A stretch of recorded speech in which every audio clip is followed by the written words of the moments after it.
করলে কিরা মোটামুটি ভাবে এই ওয়াজ আমাদের জানা আছে, ঠিক না ঠিক বলে আমাদের জানা আছে, আমরা বুঝি। কিন্তু একটা বিষয় হলো ওয়াজ নসিহত জানি মোটামুটি ভাবে সকলেই জানে, কিন্তু অভাব যে জিনিসের সেটা হলো আমল। কি বলেন? আমলের বড় অভাব আমলের। এজন্য আমল করে আমল দিয়ে জীবনটাকে সাজানো। দারুল কোরআন এই মাদ্রাসা থেকে আমরা প্রাণপণ প্রতিজ্ঞা করব, আল্লাহ যতটুকু শিখব, যতটুকু শুনব, যেন আমল করতে পারি। আল্লাহ তাআলা আমল করার তৌফিক দান করেন, সকলে আমিন বলেন। অল্প আমলই নাজাতের জন্য যথেষ্ট, যদি সেটা ইখলাসের সাথে করা হয়, আল্লাহ তাআলার রিজাবন্দির জন্য করা হয়। ওলামায়ে কেরাম আলোচনা করেছেন, সামনেও আলোচনা, বড় বড় বক্তা যারা আছেন ওনারা আলোচনা করবেন। তো আমি ছোট মানুষ, দু একটি কথা বলার সুযোগ হয়েছে, সেজন্য আমল নিয়ে দু একটি কথা বলি। আমরা শুনবো ইনশাল্লাহ, শোনা যাবে। জানার নাম ইসলাম। এখানে ইসলাম খেলতে নয়, বরং মানাও লাগবে। জানা এবং মানা। আমি শুধু জানলাম, আমি শুধু শুনলাম, আমি শুধু লক্ষ্য করলাম, কিন্তু জানলাম, জানার পরে আমল করলাম না, মানলাম না, নিজের জিন্দেগি পরিবর্তন করতে পারলাম না, তাহলে এই শোনার দ্বারা, এই ওয়াজ নসিহতের দ্বারা আপনার আমার জীবনের চাকা কখনো পরিবর্তন হবে না, আশাও করা যায় না। কথা বলেন ঠিক না ঠিক? আমার বন্ধুগণ, সেদিন আল্লাহ রাব্বুল আলামিন পয়গম্বর আরবি সাল্লাল্লাহু আলাইহি সাল্লামকে যেই দ্বীনে ইলাহি দ্বীন দিয়ে পাঠিয়েছেন আমাদের মাঝে, উদ্দেশ্য একটাই ছিল। পয়গম্বর আরবির উদ্দেশ্য একটাই, কিভাবে এই মানুষগুলোকে আমল করাই, আমলের মাধ্যমে, প্র্যাকটিক্যালের মাধ্যমে মানুষগুলোকে পরিবর্তন করানো যায়। আল্লাহর নবী সাল্লাল্লাহু আলাইহি সাল্লাম হযরত সাহাবায়ে কেরামকে শুধু আমল করে, আমলের কথা বলেন নাই, বরং আমল করে দেখিয়েছেন। যেই মানুষগুলো ছিল অন্ধকার যুগের ভিতরে নিমজ্জিত, যেই যুগটাকে বলা হয় আইয়ামে জাহিলিয়াত, বর্বরতার যুগ, যেই যুগটা ছিল অন্ধকার যুগ, সেই যুগের মানুষগুলোর পিছনে পয়গম্বর আরবি মেহনত করেছেন, এবং মেহনত করতে করতে সেই মানুষগুলো হয়ে গিয়েছে খায়রুল কুরুন, মানে শ্রেষ্ঠতম যুগ। জুড়ে বলেন ঠিক না ঠিক? ওই যুগ, ওই মানুষগুলোই, যেই মানুষগুলো ছিল অন্ধকারের মধ্যে নিমজ্জিত, যারা ছিল একদম অজ্ঞ মূর্খ, সেই মানুষগুলোর পিছনে পয়গম্বর আরবি মেহনত করেছেন। মেহনত করে নবী আলাইহিস সালাতু ওয়াস সালাম বলেন, সাহাবী কান নুজুম, আমার একজন সাহাবী আসমানের তারকা সমতুল্য, আমার একজন সাহাবী আসমানের তারকা সমতুল্য। কুল্লুহুম ইহতাদাইতুম, কোন একজন সাহাবীকে যদি তোমার জীবনের আদর্শ বানাইতে পারো রে মুসলমান, কোন একজন সাহাবীকে যদি তোমার জীবনের মডেল বানাইতে পারো, তাহলে আল্লাহ রাব্বুল আলামিন তোমাকে সিরাতে মুস্তাকিম, সোজা জান্নাতের পথ তোমাকে দেখিয়ে দিবেন। কুল্লুহুম ইহতাদাইতুম, যাকেই ফলো করবা, যাকেই তুমি গ্রহণ করবা, তাকেই ফলো করার কারণে, গ্রহণ করার কারণে, তার ইত্তেবা করার কারণে তুমি সরল পথ, সোজা জান্নাতের পথ পেয়ে যাবা। জোরে সুরে বলেন না সুবহানাল্লাহ। এই জন্য ভাইরা আমার, হযরত সাহাবায়ে কেরাম আমাদের জন্য নমুনা, আদর্শ। সাহাবায়ে কেরাম আপনার আমার জন্য আদর্শ। সাহাবায়ে কেরাম আল্লাহর নবীর সুহবত থেকে থেকে কালামুল্লাহ, পবিত্র কালামুল্লাহ পড়ে, পবিত্র কালামুল্লাহ শিখে হযরত সাহাবায়ে কেরাম হয়ে গিয়েছেন শ্রেষ্ঠ মানুষ। শ্রেষ্ঠ যুগের শ্রেষ্ঠ মানুষ হযরত সাহাবায়ে কেরাম হয়ে গিয়েছেন, কারণ তারা কোরআন পড়েছে, নবী আলাইহিস সালাতু ওয়াস সালামের সুহবতে থেকেছে, তারা কোরআন কি জিনিস বোঝার চেষ্টা করেছে, কোরআন পড়েছে, বুঝেছে, এবং এর পাশাপাশি তারা তাদের জীবনে কোরআনকে ফিট করে নিয়েছে। কথা বলেন ঠিক না ঠিক? আল কোরআনুল কারীম আমার একটি মূল গ্রন্থ, এমন একটি গাইড, এমন একটি বই, এই কোরআনকে যারা সামনে রাখবে, কোরআনকে যারা মোহাব্বত করবে, কোরআনকে যারা ভালোবাসবে, ওই মানুষকে সমাজের ভিতরে আল্লাহ রাব্বুল আলামিন সবচেয়ে শ্রেষ্ঠ মর্যাদার আসন দান করবেন। কথা বলেন ঠিক না ঠিক? ওই মানুষগুলো কখনো সমাজের ভিতরে নিচু মানুষ থাকবে না, অবহেলিত থাকবে না।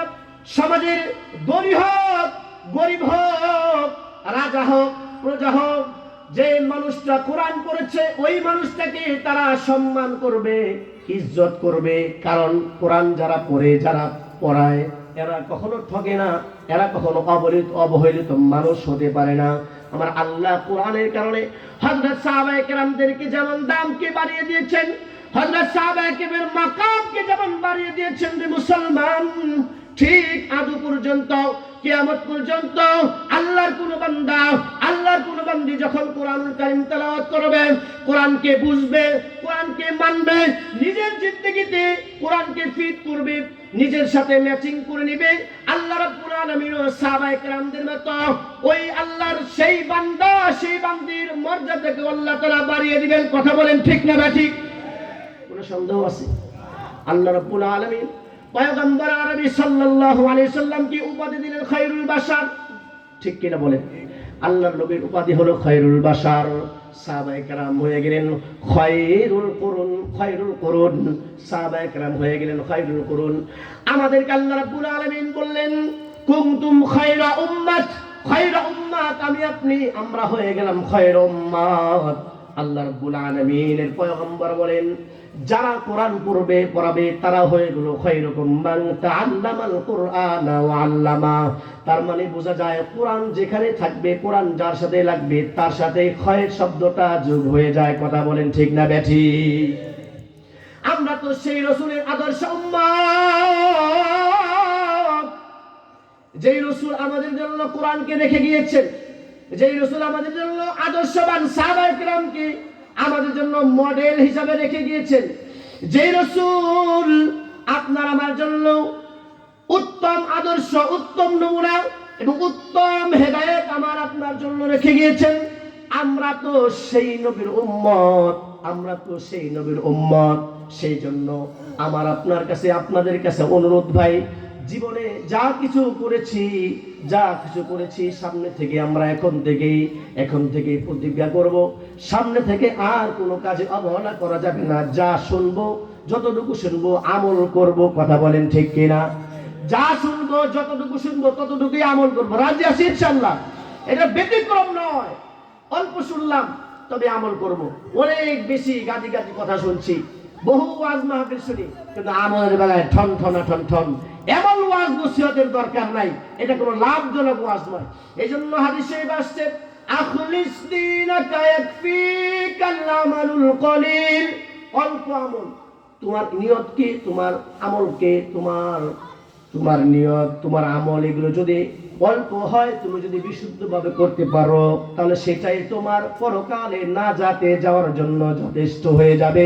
জোরে সুরে বলেন না সুবহানাল্লাহ। অল্প আমল হোক, ওই অল্প আমল যদি আল্লাহর জন্য করা যায় তাহলে এটা আপনার আমার পরকালে নাজাতের জন্য যথেষ্ট হবে। কথা বলেন ঠিক না ঠিক? কিন্তু যদি আপনি নামাজ পড়েন লোক দেখানোর জন্য, দান করেন লোক দেখানোর জন্য, ইলম বিদ্যা অর্জন করেন সেটাও যদি লোক দেখানোর জন্য হয়, এমনকি নিজের বুকের তাজা রক্তটাও যদি লোক দেখানোর জন্য হয়, নিজের জীবনটাও যদি মানুষকে দেখানোর জন্য হয়, নিজের জীবনটা দিয়ে দিবেন এটাও যদি মানুষকে দেখানোর জন্য হয়, তাহলে এগুলো সব বৃথা, বরঞ্চ এগুলো আপনাকে জাহান্নামের দিকে নিয়ে যাবে। কথা বলেন ঠিক না ঠিক? এগুলো জাহান্নামের দিকে নিয়ে যাবে। এজন্য আখলিস দীনাকা ইয়াকফিকাল আমালুল কলিল, অল্প আমল করো, নিয়তকে পরিশুদ্ধ করে করো, এটা তোমার আমলের জন্য, তোমার নাজাতের জন্য যথেষ্ট হয়ে যাবে। আর যদি আমল বাড়ি আমল করো, বহু আমল করলা কিন্তু এগুলো মানুষকে দেখানোর জন্য, লোক দেখানোর জন্য, হাজী সাহেব হজ করছে বলে মানুষ তাকে হাজী বলবে, সেই জন্য হজ করেছে। আমার ভাইয়ের আপনাদের কাছে আমার প্রশ্ন, 7-8 লক্ষ টাকা খরচ করিয়া হাজী সাহেব প্রায় 40-45 দিন সময় লাগাইয়া সেই 5 থেকে 7 লক্ষ টাকা খরচ করিয়া হজ করলো, কিন্তু নিয়তের ভিতরে গরমিল, এই হাজিতে তার পরকালে কোনো উপকার হবে? আমার সাথে বলেন কোন উপকার আসবে? জিহাদের ময়দানে জিহাদ করার জন্য গিয়েছে মুজাহিদ, নিজের জীবনটাকে জিহাদের রণাঙ্গনে ময়দানে দিয়েছে। মানুষ তাকে বীর বাহাদুর বলবে, উদ্দেশ্য হলো তার এটা। এই উদ্দেশ্য এটা হওয়ার কারণে দেখা যায় এই জীবনটাও সে আল্লাহর জন্য দেয় নাই। মানুষ তাকে বাহাদুর বলবে, মানুষ তাকে বীর বলবে, এই জন্য জীবনটা দিয়েছিল। এই জীবনটাও তাকে পরকালে জান্নাতে নিতে পারবে না। কোথায় নেবে বলেন? সবাই বলেন কোথায় নিয়ে যাবে? জাহান্নামের দিকে নিয়ে যাবে। আমার ভাইরা, এই জন্য আমরা আগে নিয়তকে পরিশুদ্ধ করব।